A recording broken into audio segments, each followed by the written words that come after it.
So thank you guys for being here right now. Just my talk, Just Jump, Lessons for Wannabe Social Engineers by a wannabe social engineer. I should say recent wannabe in the last 2 years. So as Andy said, penetration tester at Wolf & Co. The obligatory, my views are not necessarily theirs.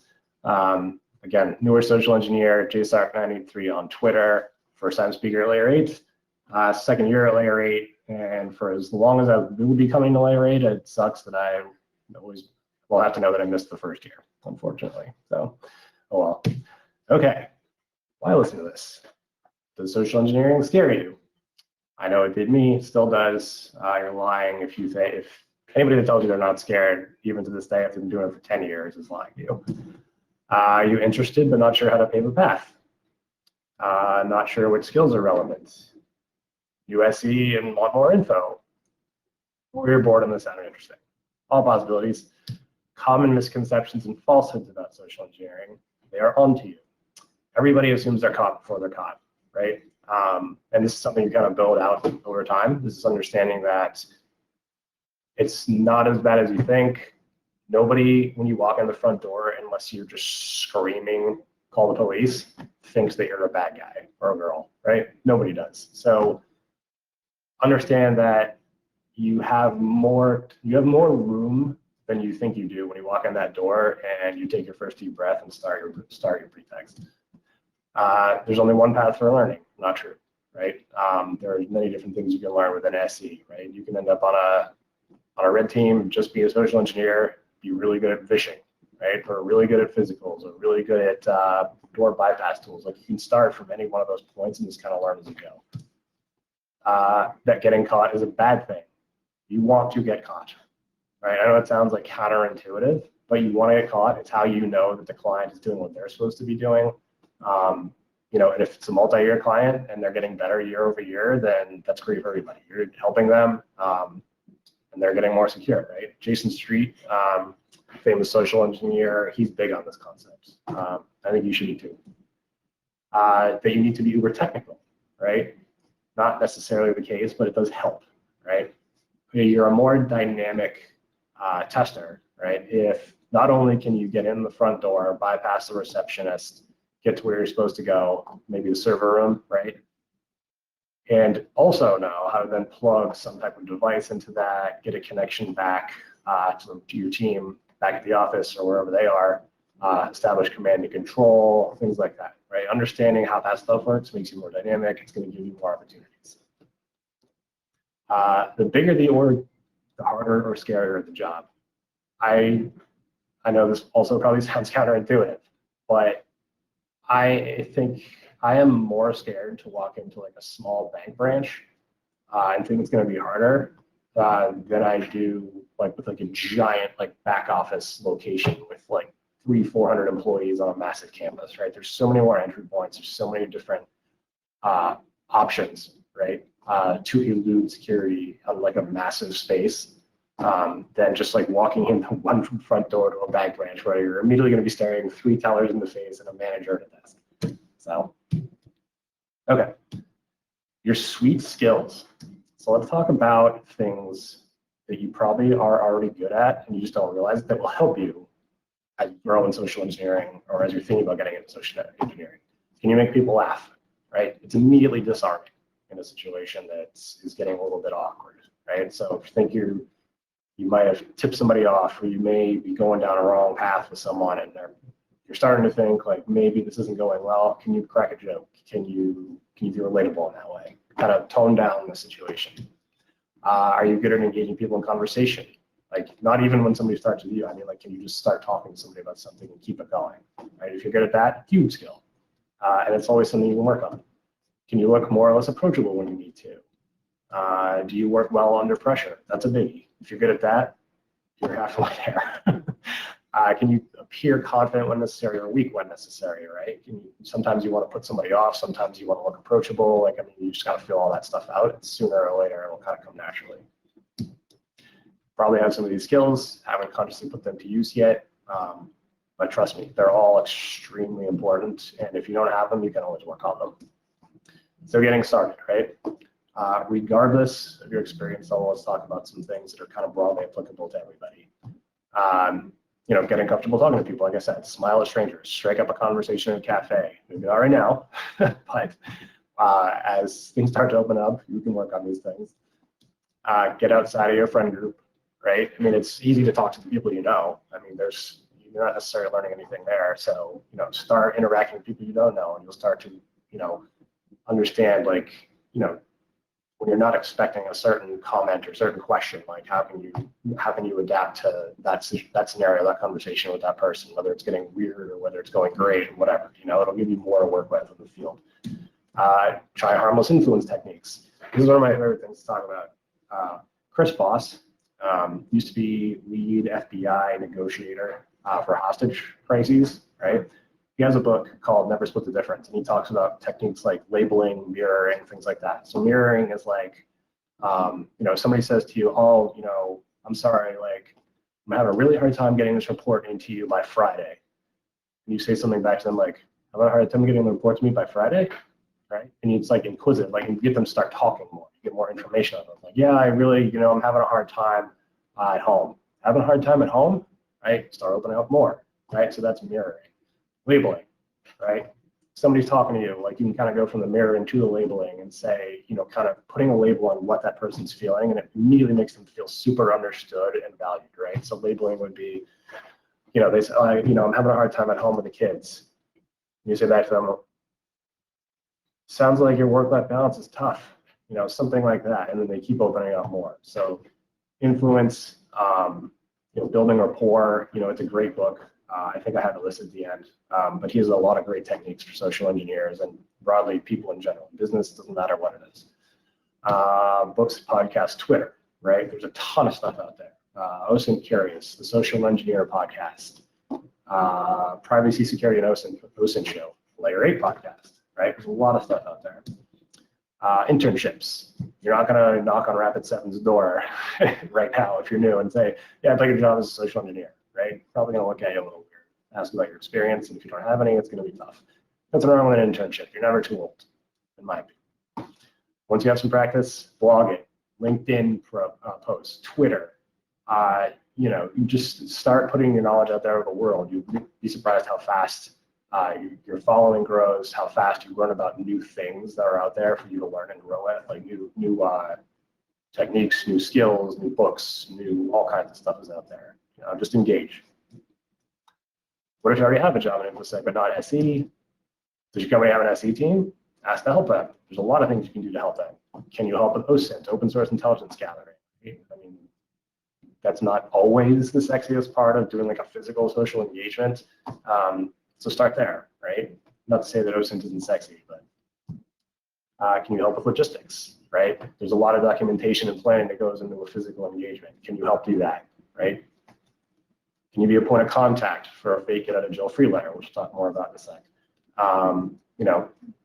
Can you be the fake person on the other end of the phone when somebody thinks they're caught and hands over that fake get out of jail free letter and it says, hey, this is the CEO of your company, he said to call you, that type of thing. Well, now you're the fake CEO and you're saying, yes, he's authorized to be there, right? So little ways to get your foot in the door. Or could you just pick their brains over coffee and lunch, right? Most teammates are pretty awesome people. I've yet to meet a really big jerk out there within the InfoSec community. I know they exist, but most people are going to be cool, especially if you work with them. If your company doesn't have an SE team, be the champion, right? Talk to your leadership about establishing one. There's money to be made out there, right? Sell it in that way. Use some of your influence techniques we talked about earlier from some of the resources I'm going to list. Create a proposal for starting a small team, right? If there's some interest. Offer a performance assessment of your own company to show you have some skills, that you've been working on this stuff, that you've been reading up, right? Check on, a clean desk policy, looking for passwords in the office space, check in the doors to see how secure they are, right? Stuff like that. Fear, we'll talk about that. So this is the one thing else you overcome fear, and I always think about it before, during, and after the engagement. I'm being paid to play the bad guy, right? And if I don't do it, the real bad guy will do it for free. Him, that's the bad guy. He'll do this for free. So we have to do it well. We have to be really good at it, right? We have to but to give it all we have, because we're providing value to the client, we're helping them get more secure. More about fear. Remember that unless you're a sociopath, you will never be fearless during engagements. I mean, I'm nervous for every single one of them, right? It's a combination of like, nerves that you're going to fail, that you're quote unquote fail, right? That you're going to get caught, but getting caught's a good thing, right? But you also want to be good, like you want to get, you as a person, like personally, you want to get into that server room. You want to get behind that teller line. You want to, for yourself, show, that you're capable, you're good at this stuff. But it's natural. Don't let it cripple you. That's what you really don't want, is just, having a panic attack before you walk in the front door, right? Not good. I hate phishing calls personally. I'll just throw it out there. I think they're scarier than physical visits. I don't know why. I've heard it from other people too. Other people have that same fear. Weird thing. I don't know. Maybe because you have more outs and you're in a physical setting, whereas you're like have this like unidirectional thing where you're talking to somebody on the phone and it's all about tone and what you say. On a physical engagement, you can always hide in the bathroom. Watch some other talks, maybe even in this this conference or previous conferences. I'll have some links to some good talks at the end. You'd be almost every single one of the talks from the pros talk about hiding in the bathroom until they get their nerves down, or until they get ready, after they get into that get past reception, or like through that initial access point. It's a good way to calm your nerves. And again, remember, like in my previous slide, you're supposed to be there. You're being paid to do this, right? Confidence boosters to help, right? And these will be necessities as you grow, right? Badge makers, like corporate, like what's wrong here? The commercial grade badge makers. Now they're expensive. You can get them used on eBay for like $150, right? Like $1,000 badge maker, you can get on eBay for $150. I did. All I had to buy was like a new ink ribbon, and it was good to go. So now I'm making badges that look just like, anywhere I need to be. Do a little OSINT, find out what they look like. Sometimes they're posted on Facebook. You can see what their badges look like. Clone one, right? And then that's a huge confidence booster. Anybody has to see your badge? Here it is. Combine that with a Proxmark 3 badge cloner, and you're golden, right? If you can clone a badge and have that badge look exactly like theirs, and it gets you in the door, it's going to be tough to catch you. Practicing with your newfangled bypass tools that you bought, right? You don't want to be using these things for the first time on an actual engagement. You want to know how to use them. You want to be able to like rip that thing out, shove it in the door, and be in a second or two, and put it away before you get caught. Fake business cards to match with your fake badge. Yeah, I mean, same thing. Wherever you're going, if you have an engagement coming up with, Bang Z, Vistaprint will give you for $10 like 50 of those business cards and ship them to you, right? So it's not that expensive, and it goes a long way in building credibility out there. And heavy metal, right? Dead serious. Like sometimes before physical engagements, I'll sit in the car and listen to Slayer for like 10 minutes, and it'll like get me pumped to see what I'm going to do, right? Talk about planning and what not to. In my opinion, fear leads to overthinking, which leads to overplanning, which leads to failure, right? Imagine this scenario. Your pretext is a firewall technician. Your goal is to get in the server room, prove you were there, leave a card, take a pic. You rehearsed every possible question, interaction, and you have curated answers ready to go. You've gone over in your head a million times, right? You're ready. Okay. You performed OSINT, and you know Mike L is the network admin. And you expect the conversation to go something like this with the receptionist. Hi, can I help you? Yeah, I'm with Super Secure Firewall Company, here to perform the annual inspection of the device. I need access to the server room for about 5 minutes. Okay, who'd you contact here? You say, I spoke with Michael today. He said to let you know why I'm here, and he'll check in with me after the inspection's done. Michael hasn't worked here for 3 months. Oh boy. Panic ensues, you didn't plan this, you pause, you can't pivot, right? Now you're scared, you know you're blown, she's suspicious, game over, right? All because you weren't dynamic, you overplanned everything, right? Because you were scared. So what you don't want to do, rehearse expected conversations verbatim, right? You need to be limber out there. You don't want to plan your exact movements from A to B to C physically, right? You're not like setting certain points along a path that you want to go to, right? If you have that tunnel vision, right, and your plan is to go through the front door, you're not going to see when the guy comes out the side door and props it open to have a smoke break, right? Like you're not going to notice these things because you're too focused on that one thing you want to do. Right, planning means side door. Don't only bring gear for one pretext, right? Like what happens if you have a certain pretext, like as the firewall tech, but then you notice there's construction going on, right? Maybe, I mean, do you have a hard hat, a vest, and a clipboard in the trunk, right? Maybe you can switch up, right? Be dynamic again. Don't panic and do something out of scope. You really don't want to do this. You're gonna get the client angry. You might do something illegal or outside of the scope that's going to, cause disruptions to them, right? You don't want to do that. What you do want to do, passive and active recon, so that you don't slip up and go out of scope, right? You're ready, right? You know that ideally you know that my account doesn't work there anymore because you did your OSINT correct up front. You want to actively communicate ideas with your points of contact, right? This is collaborative, unless it's like a super like black box red team, right? This needs to be collaborative. Settle on a pretext if it's the engagement, right? Like you're not gonna walk in the door as like a massage therapist at a bank, right? That's not gonna work. Have all of your pretexts, your physical equipment, everything ready the day or two before, right? Everything's in place. All of your infrastructure, your phishing campaign, like everything you're gonna do is ready to go. You're not tinkering last minute. Have basic answers for 3 types of likely questions you're gonna get, right? Who you better see. Have multiple names, right? Not just zone in on one. Know what you're there for, right? Understand your pretext and know where you're supposed to go, right? If you have an office, if there's a 20-floor office space, you need to know which of those floors you're going to get into, or you're trying to get to when you walk in the front door and potentially talk to security, and once you get in the elevator, right? Know all that stuff up front.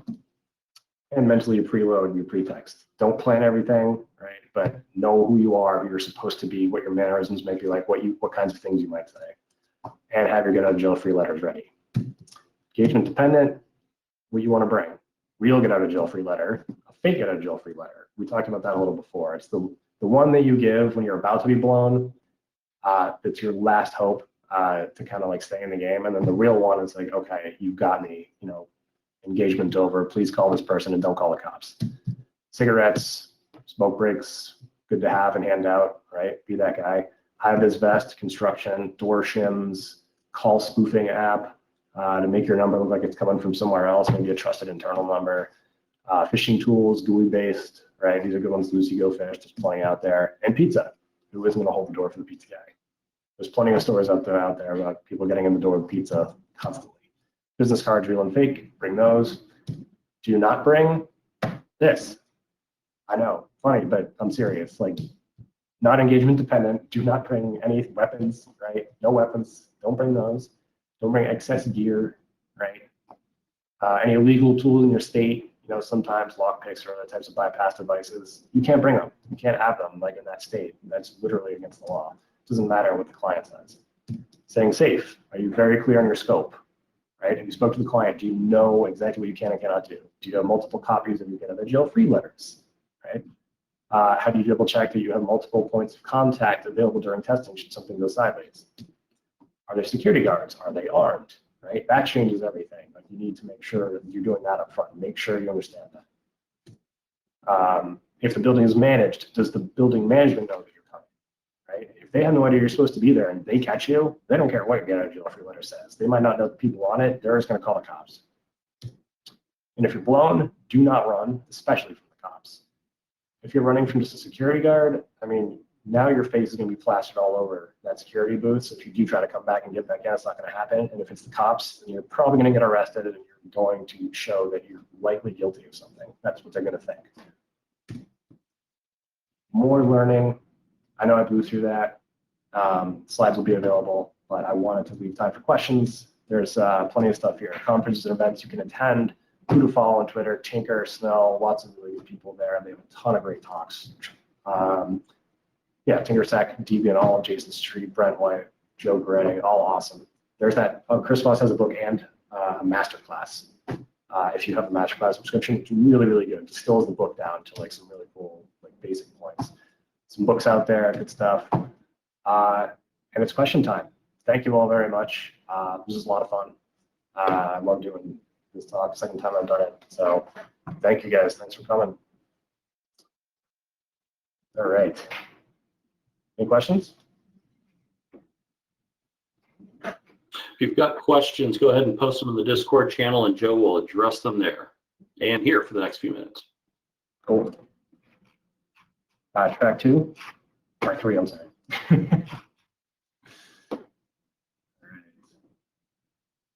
Thank you, Fuzzy Logic. Misconception that the bigger the org, the scarier is a spot on take. Yeah, definitely. So much more, so many more possibilities. I see people typing.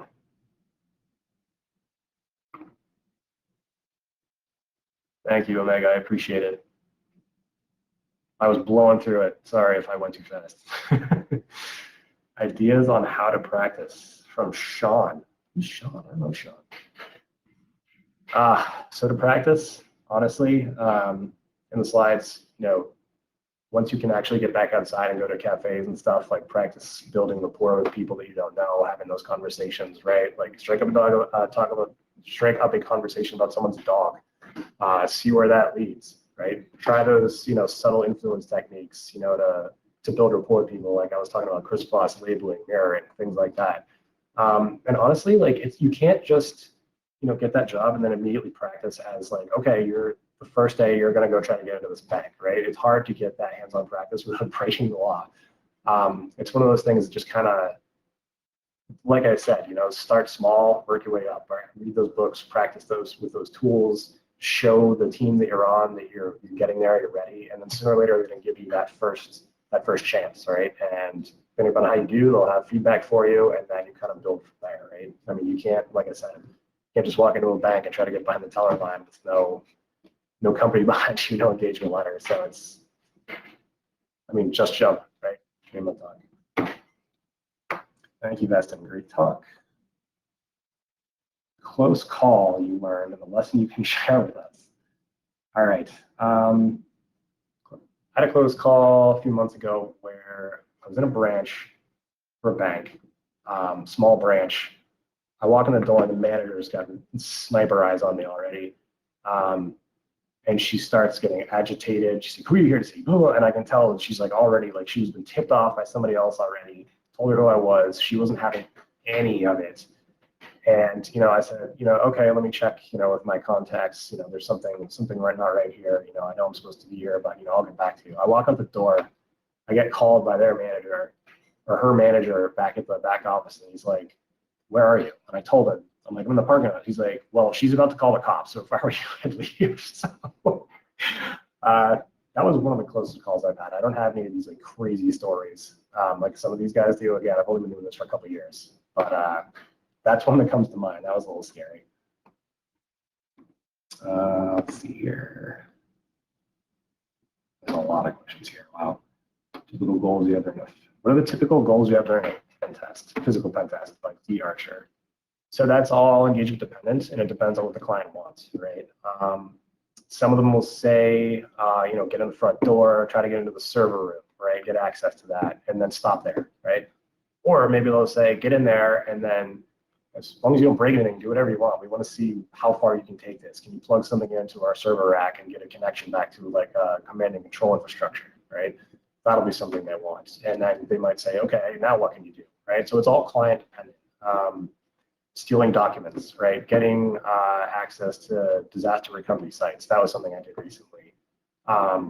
It all depends on the scope, and it all depends on what you're comfortable with as a team, how much experience you have, and what the client wants, honestly. Omega Blue 24, where is your cat? Yeah, somebody watched my intro set con talk where she was doing parkour off the wall behind me. She's asleep this time, thank God. That's funny. Thank you for watching both. What else we got here?